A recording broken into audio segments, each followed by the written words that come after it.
අපි හදලා තියෙන ඒකාකාරී රටාවකට. ඉස්සෙල්ලා ශිෂ්‍යත්ව කරන්න. ඊට පස්සේ ඔලල කරන්න. ඊට පස්සේ එලල කරන්න. ඊට පස්සේ කැම්පස් යන්න පාස් වෙන. ඊටර ළමයි ටික එතකොට. දැන් ඔයා මම එතකොට සම්පූර්ණ ශිෂ්‍යත්ව බේද. ඔලලුත් හරියට නෑ ඇත්තට මට. 3යි 2යි. එතකොට 8 පාස් වගේ. ඊට පස්සේ තියෙනවා මේ A level. A level මැස් කරේ ඒ level උත් fail. නමුත් එහෙමයි කියලා ජීවිතේ fail කරගන්න ඕනේ නෑනේ. මම ඒ සබ්ජෙක්ට් තුන ඒ සබ්ජෙක්ට් ටිකයි ඔක්කොම මම ඉගෙන ගත්ත ටික ආයෙ මුල ඉඳන් එක දිගට කරොත් එහෙම අවුරුද්දක් විතර අරගෙන භාගදාට පාස් වෙන්න පුළුවන් එක දිගට කරගත්තොත් එහෙම. පළවෙනි සැරේ කරනවා වරදිනවා. පළවෙනි සැරේ කරනවා වරදිනවා. දෙවෙනි සැරේ කරනවා ආයෙ හරියනවා. දෙවෙනි සැරේ කරනවා ආයෙ හරියනවා. තුන්වෙනි සැරේ කරනවා ආයෙ හරියනවා. පාස් පේපර්ස් තමයි කරන්න ඕනේ පාස් වෙන්න ඕනේ. ඉතින් ඒක අර ඒගොල්ලන්ගේ මොඩල් එකක් අපිට එනවා උත්තර ටික ප්‍රශ්න ටික ඒගොල්ලෝ හදලා අපි ඒකට ගිහිල්ලා වාඩි වෙනවා ඉන්නේ විභාගයක් කියන්නේ කටපාඩම් කරනවා වැඩන්නේ. නමුත් මේ තාත්තලා වයසේ එහෙම ඒගොල්ලන්ගේ අර පරිසරෙ දෙවිච්ච අත්දැකීම් දැන් ඉන්න ළමයින්ට අපිටත් නැහැ. තේරෙනවද? දැන් ඕගොල්ලෝ තාත්තලා අහන්නකෝ ඒගොල්ලෝ කොච්චර අමාරුවෙන්ද ජීවත් වෙන්නේ කියලා ඒ දවස්වල නේ. ගම්වල මිනිස්සු දැන් මෙහෙ වස්නාවේ පළාත් මෙහෙම නම් අර දුර පළාත් වල ළමයි ඉස්කෝලේ යන්නේ කොච්චර අමාරුවෙන්ද? ජීවිතේ එකට ගහගන්න. මේ පුතා කොහෙද මම ගියා ඉස්කෝලේ 3කට. මම එච්චරලා ගියේ මේ බණ්ඩාරවත්තට. ඔව්. මොන්ටිසෝරි වතුරගමනේ. බණ්ඩාරවත්තට ගියා ඊට පස්සේ මෙතන මේ සසස් කොලෙජ් එක. ඒකේ ඔලේ නිකන් ගියා. ඊට පස්සේ බණ්ඩාරනායකට ගියා ඒලවලට. ඒල පාස් නේ? ඒලවල මම ෆේල්. ෆේල්. ඔව්. මැස් කළා ෆේල්. නමුත් එහෙමයි කියලා දැන් මගේ ගත්ත අත්දැකීම් මගක් තියෙනවා. දැන් තාත්තගේ බිස්නස් අපිට 5ක් තිබ්බා. එකක් පෝර බිස්නස් එක. දෙවෙනි එක අන්නාසි. තුන්වෙනි එක ගෙවල් හදන එක. හතරවෙනි එක කුකුල් ෆාම් එකක් තිබ්බා. පස්වෙනි එක ප්ලාන්ට් නර්සරි. ඒ කියන්නේ මල්පල තවන. ඒතකොට ඒ ඔක්කොම දැන් මේකට රඳාප වෙදිලා නැහැ. ඔක්කොම ෆේල් වෙලා තියෙනවා. වැටලා තියෙනවා දැන් ඔක්කොම. දැන් මම හැම එකෙම ඉගෙන ගත්ත කොටසක් තියෙනවා මගේ ජීවිතේ. හැම එකම මම ඒකේ ක්‍රියාවලියක් ඉගෙන ගත්තා. දැන් අද යන කෝස් එකේ ගියට පස්සේ ඒකේ තියෙන ක්‍රියාවලිය සම්පූර්ණයෙන්ම ඔලුවට දාගන්න බෑ. පොඩි කෑලි ලොකුවම නෙමෙයි. තනි පිටු දෙකකට ගන්නකෝ යන වැඩ ටිකේ අද මොනවද කරන්න කියලා. දැන් තාත්තා අහන්නෝ කේක් ෆැක්ටරි. කේක් ෆැක්ටරි වැඩ ටික කේක් ෆැක්ටරි වැඩ කරනකොට එයා ඔක්කොම වැඩ ටික පිටු දෙකකින් කියන්න පුළුවන් වෙන්න පුළුවනේ මොකද්ද මේකේ වැඩේ කියලා. ඊළඟ දවසේ ඇහුවොත් එහෙම මෙතන මොකද්ද මේ මැෂින් ටික මොනවද ටික ඔක්කොම දන්නවා දැන් ටක් ගාලා. ඒ වගේ ජීවිතේ එක විභාගයක් ෆේල් වුණා කියලා ජීවිතේ වැටෙන්නේ නැහැ. වැට්ට ගන්නත් ඕනේ නැහැ. දැන් වාගේ ටාගට් එකක් තියාගන්න අවුරුදු 4කින් ඔයා කොහෙද ඉන්නේ කියලා. අවුරුදු 10කින් කොහෙද ඉන්නේ කියලා. වැඩි ඕනේ නැහැ. දැන් මොන වගේ කෝස් එකක් දැන් අර සර්ටිෆිකේට් එකේ ඩිග්‍රී යනම නම් ඉල්ලනවානේ දැන් අපි ජොබ් එකට යනවා. නමුත් ඔයාගේ හැකියාව කොහේ හරි පොතක කොලයක ලියන්න ඕනේ. ඔයා කරපු මේ පරීක්ෂණ. ජීවිතය කියන්නේ හැමදාම පරීක්ෂණයක්. කඩේට ගිහලා බර ටිකක් ගන්න එකත් පරීක්ෂණයක්. එතකොට ඔයා දැන් ට්‍රේන් එකේ බස් එකේ තනියෙන් සල්ලි දීලා යන එකත් ඒකත් පරීක්ෂණයක්. එක මිනිස්සුනේ හම්බෙන්නේ ජීවිතේ. ඒකෝර ඔයා කරන්න ඕනේ විභාග ෆේල් පාස් වෙන්න පුළුවන් නම් ඒක පාස් වෙන රේට් එකක් තියෙනවා. දැන් 175 ලංකාවේ විභාග ෆේල්. ඔය කියන්නේ පාස් වෙන මට්ටම නෑ. 125නේ හොඳට කැම්පස් ගිහලා ඒව කරන්න. ඔව් ජීවිතේ තාත්තලා ගත්ත අත්දැකීම් මෙහෙම ඒ කාලේ තිබිච්ච අත්දැකීම් දැන් ඉන්න ළමයින්ට නෑ. දැන් නෑ. ඒකෝ අපි කාලේ තිබිච්ච දෙවල් නෑ ළමයිට. ඔව් ඒක තමයි කියන්නේ. දැන් ඒ අත්දැකීම් කියන ඒවා මත තමයි ජීවිතේ අර අපේ නිදහරක් ඒ කාලේ තිබ්බ පට්ට ආතල හිටියා. දැන් කිසිම ආතලයක් නෑ. දැන් එහෙම එකක් නෑ.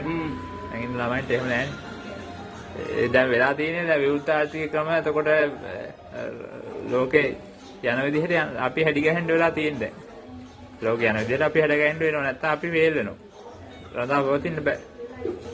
දැන් ඔයාගේ ටාගට් එකක් තියාගන්න මාස 3කින් අවුරුදු 3කින් කොහෙද අවුරුදු 10කින් කොහෙද කියලා වගේ දල වශයෙන් ටාගට් එකක් තියාගන්න. අවුරුදු 4කින් විතර. පුතේ ඔලුවට ගන්න ඒක ඇත්තම. ඒ කියන කතාව ඇත්ත. විභාග වේල් වුණා කියලා මේ ප්‍රශ්නයක් කරගන්න එපා. ඒක විතරක්ම නෙමෙයි ජීවිතය කියන්නේ. තමන්ගේ උත්සාහ කියනවා නම් 100 දැන් ඕනම එකක් තියෙන්නේ ඔයා අතරින්නෙම නැහැ. ටාගට් එකක් දීලා ඒ ටාගට් එක කරනවාමයි කියලා පුද්ගලයා වාගේ ස්ට්‍රැටජි එක කියන්නේ වාගේ ක්‍රියාපටිපාටියට වඩා වාගේ වටින්නේ ඔයා නවතින්න නැතුව කරනවාමයි කියන අදිස්ථානේ තියෙන එක්කිනා යනවා ඉස්සරහට. කොහෙන් හරි යාට යන්න මාර්ගයක් හැදෙනවා. දැන් ඔයා බලන්න ගියාට පස්සේ කෝසස් මොනවද තියෙන්නේ කියලා. තවාගේ ඇගේ තියෙන මොන වගේ එකක්ද දැන් මේ කරන්න පුළුවන් වෙස් වැඩ කරන්න වෙස් තිබ්බද? වෙස් තිබ්බද? එතකොට ඩාන්සින් පැත්තද කාල්මික පැත්තද සබ්ජෙක්ට් මේ වර්ග 8ක් තියෙනවා මම දන්න විදිහට. එකක් ආර්ට් සබ්ජෙක්ට් කරන්න පුළුවන්. ආර්ට් සබ්ජෙක්ට් කියන්නේ සිංහල, බෞද්ධ ශිෂ්ටාචාරය, මීඩියා, පොලිටික්ස්, ඊළඟට ඉංග්‍රීසි. ඔය පහ තියෙනවා. ඊට අමතරව කොමර්ස් වල අකවුන්ට් තියෙනවා. ඇකවුන්ටින් තියෙනවා. දැන් මෙයා ඒ සබ්ජෙක්ට් පහ නිකන් දල වශයෙන් මෙයා ටච් එක තියෙන්න ඕනේ. අර සබ්ජෙක්ට් පහ මම කිව්වා. සිංහල ටිකක් සාමාන්‍යයෙන් දැන් තියෙන භාෂාව අකුරු හෙට මෙල ගන්න ක්‍රම තියෙනවා මම ඒ හදලා. සිංහල තියෙනවා.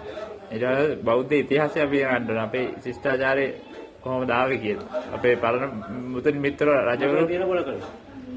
මිත්‍ර රජවරු කොහොමද වැඩ කරේ කියලා අපි දැනගන්න ඕනේ. ඒගොල්ලෝගේ පිහිටෙන් තමයි අපි තාම ඉන්නේ. වැව් ටික තාම දුවන්නේ ඒගොල්ලන්ගේ පිහිටෙන්. එතකොට මේ අපි කෑමක් උනත් වගා කරලා රජ රට දීගා මඩුල්ල පැත්තේ ඔක්කොම වගා කරන්නේ රජවරුන්ගේ හදපු වැව් වල ඉන්නේ ඒ පිහිටෙන්නේ. එතකොට අපේ පරණ පුරාණ මුතුන් මිත්තන්ගේ පිහිටෙන් තමයි අපි තාම මේ රට දුවගෙන යන්නේ. එතකොට ඊට පස්සේ ඔයා දැනගන්න ඕනේ මේ මීඩියා එක. දැන් ෆෝන් එක අතට වෙලා තියෙන්නේ. එතකොට සාමාන්‍ය ළමෙක් මේ වීඩියෝ එකක් රෙකෝඩ් කරන විදිය මේ සාමාන්‍ය ඔයා කාටද ගන්න නම් ඒක වීඩියෝ එක එඩිට් කරලා දාන්නේ කොහොමද? එතකොට ෆෝන් එකේ මෙහෙම රෙකෝඩ් කරනකොට පිටිපස්සේ ඉන්නේ සිස්ටම් එකයි ඉස්සරහා ඒකයි සාමාන්‍යයෙන් දැනුම තියෙන ෆෝන් එකක් පාවිච්චි කරන විදිය. කැමරා එක ෆොටෝ එකක් ගන්න විදිය, වීඩියෝ එකක් කරන විදිය. ඒවා සාමාන්‍ය දැන් දැනීමක් වගේ තියෙන්න ඕනේ. ඊට පස්සේ පොලිටික්ස් කියන්නේ පරිසරයේ අධ්‍යයනය කරලා අපි ඒක කොපි කරන එක. පොඩි පොඩි සත්තු කෝඹි එහෙම වැඩ කරන විදිය. මිනිමැසි ජනපදයක් වැඩ කරන විදිය. එතකොට දැන් ඔය බල්ල පූසෝ එහෙම හැසිරෙන රටාව බලන්න ඕනේ. ඊට පස්සේ තව එකක් තියෙනවා ඉස්සර මිනිස්සු. දැන් මොග්ගලණ මහ රහතන් වහන්සේ කියලා කියන්නේ අපේ බුදුහාමුදුරන්ගේ වමත්සව්. මේ මෙතන වැටෙන වැස්සගේ බින්දු ගාන ජල බින්දු ගාන ගණන් කරලා කියන්නේ කිව්වොත් එහෙම ගාන කියනවා. තේරුණා? ඒ කියන්නේ ඉස්සලාම ගණිතයේ තියෙන අංක. ගණිතයේ කියවට අංක. දැන් අද මෙතන ඉඳන් මෙහෙම එනකොට මේ අතන පුටු කීයක් තියනද කියලා ගණන් කරලා කියන්න මට අරකේ. හරි. හරි. දැන් ওই රටාව ඔය උඩ තියෙන රටාවනේ. මේ පැත්තට තිබ්බත් තියන්න පුළුවන් නේ. ඒකට එක අංක ඊට පස්සේ පැටර්න් බලන්න ඕනේ. අංක සහ පැටර්න් බලන්න ඕනේ හැමතිස්සෙම ඔයා ඉන්නකොට. ඊළඟට සංගීතයේ තියෙන ඔළුවේ. මියුසික් එක මොකක් හරි එදිනදා ජීවත් වෙනකොට ඔයාට පහන තියා බුදු සාඩුද හිමිදිරියේ කියලා වගේ කියවම ඒක නිතර කියනකොට ඔයාට අර මයින්ඩ් එක ඇතුලේ තනිකමක් තනින්නේ නැහැ. ඕන දෙයක් කරන්න පුළුවන් වෙනවා.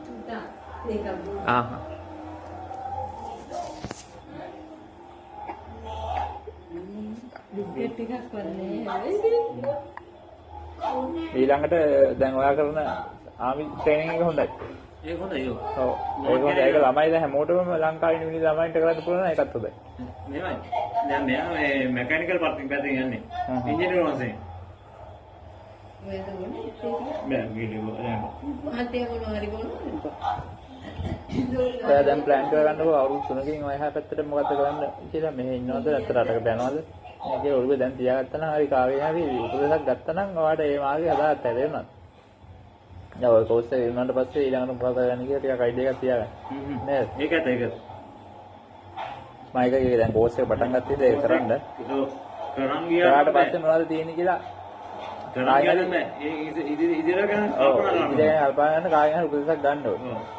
3-6 දෙනෙක්ගෙන් අහන්න. මේක කරාට පස්සේ මොකද්ද අපිට තියෙන මේ කොයි පැත්තටද යන්න පුළුවන්. සර්කින් හරි කමන්නේ අහන්න ඕනේ. ඔව් සර්කින් අහන්න. සර් මම මේ කෝස් එක කරාට පස්සේ කොයි වගේ දෙයකටද යන්න පුළුවන් කියලා. ඔව් අපි මොකද අපි මේ ඉදිරියට මොකද අපි මම කරන්න ඕනේ. අපේ මල්ලි කෙනෙක් හිටියා මෙතන මේ වරප්‍රාණේ අපේ මදුසේ කියන මල්ලි කෙනෙක්. මිනිහා අවුරුද්දෙන් කරන කෝස් එක ඌ මාස 3කින් කෝස් එක ඉවර කරගත්තා. වෙන කෝස් එකක්.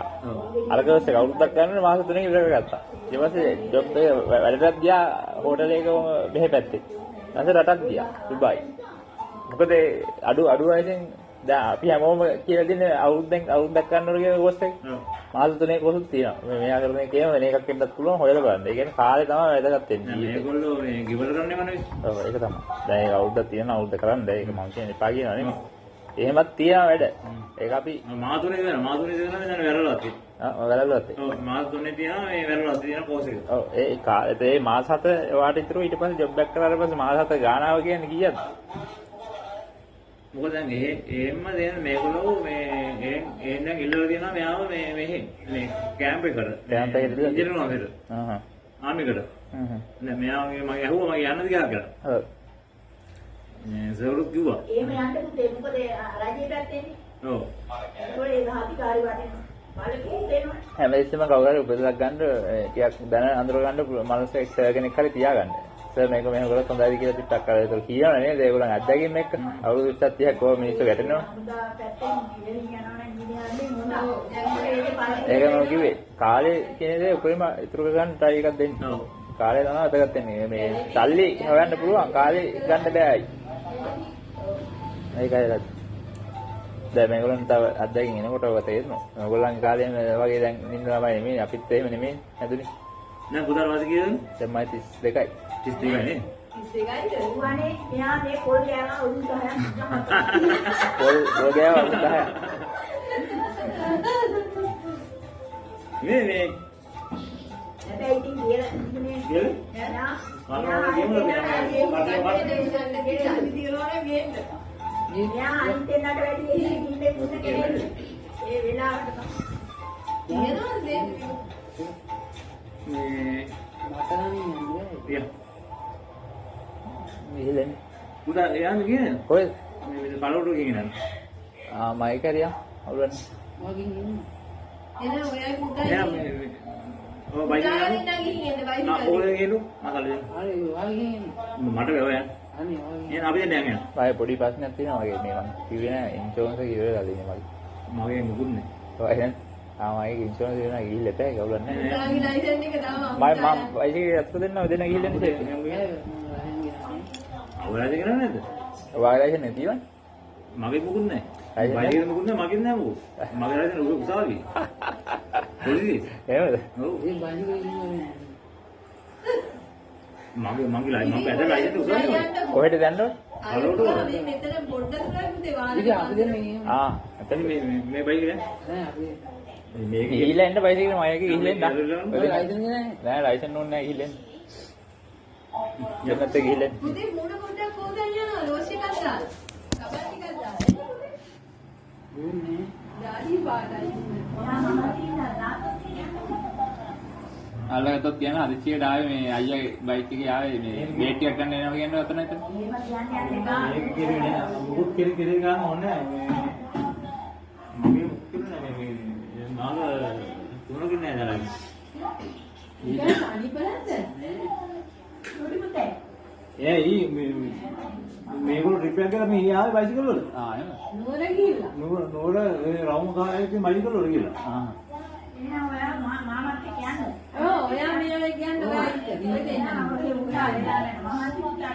ඔව් පුතාට එන මහන්සි පාට. උදේ ගිහින් නෑ ඔයා ගිහින් පුතා එක්ක. මම තාත්තා යන්නම්. ඔව්. ඔයාට කැමති නෑ ගිහින්. අපි කන්නේ නෝ නේ පොත්තු වරි මොන කියන කාලයක් ඈ එහෙම මේ ඇයි? මස් මල් වල නැහැ නේ ඇයි ඒ මම කවුගේ නෑ. කම් ඉතින් එහෙම තමයි වල නැහැ හැමදාම කන්නේ. උදේ ගිහින් නෑ නෑ ඔයා යන්නේ. අයියෝ